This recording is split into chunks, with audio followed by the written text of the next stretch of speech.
Si l'on veut réussir le développement du tourisme dans notre île, il est absolument fondamental que l'ensemble des acteurs publics, associatifs, travaillent ensemble avec les professionnels.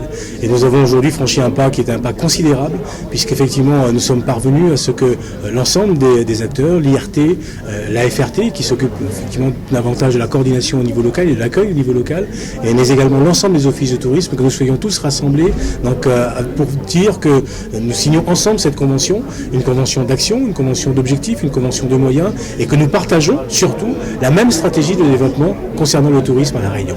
Donc c'est cet élément de consensus, de coordination qui amène aujourd'hui de la cohérence et donc davantage d'efficacité dans toutes les actions qui pourront être menées par les uns et par les autres sur le terrain directement et dans les missions qui sont les leurs.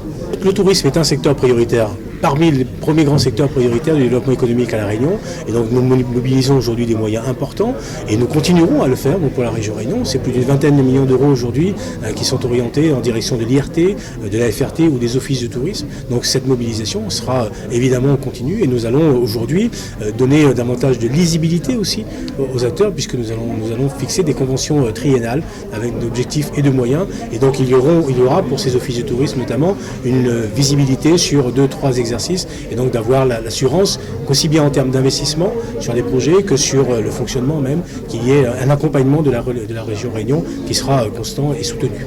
Je suis à la base de la création du pays d'accueil du Sud Sauvage il y a 30 ans.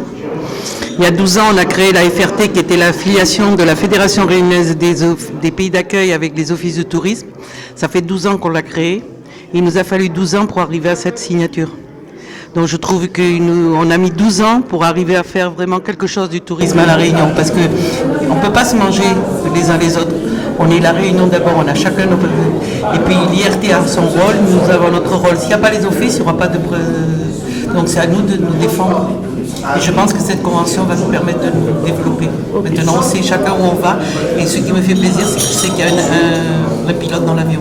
Ce qui va changer, c'est tout d'abord une véritable union des différents partenaires du monde touristique à travers cette convention cadre dont le chef de file est la région et son président Didier Robert, avec l'IRT qui va avoir la partie promotion qui se voit renforcée et donnée, les offices réunis au sein de la FRT qui va aussi avoir dans cette convention cadre son rôle très particulier qui est la réception des touristes et l'organisation au sein des différents offices de tourisme intercommunaux ou communaux et bien sûr les acteurs du tourisme en règle générale qui sont aussi bien sûr les partenaires de ces différents organismes.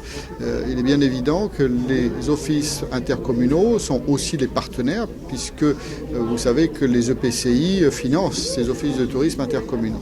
Voilà, donc c'est vraiment ça fixe un cadre et chacun sait ce qu'il a à faire dans ce cadre-là et c'est une première. Cette convention cadre permet de fixer le rôle de chacun et d'harmoniser le rôle de chacun, ce qui permet aux uns aux autres de se consacrer uniquement aux actions qui sont les leurs et ne pas empiéter sur le domaine de l'autre ou ne pas demander des financements qui iraient dans les actions de l'autre. Donc c'est vrai que ça fixe ainsi le cadre. Mais annexé à cette convention cadre, le président Didier Robert nous l'a bien annoncé, il y aura ensuite une convention pluriannuelle qui permettra aussi de fixer le cadre budgétaire pour chaque organisation et ça c'est la deuxième phase qui est importante.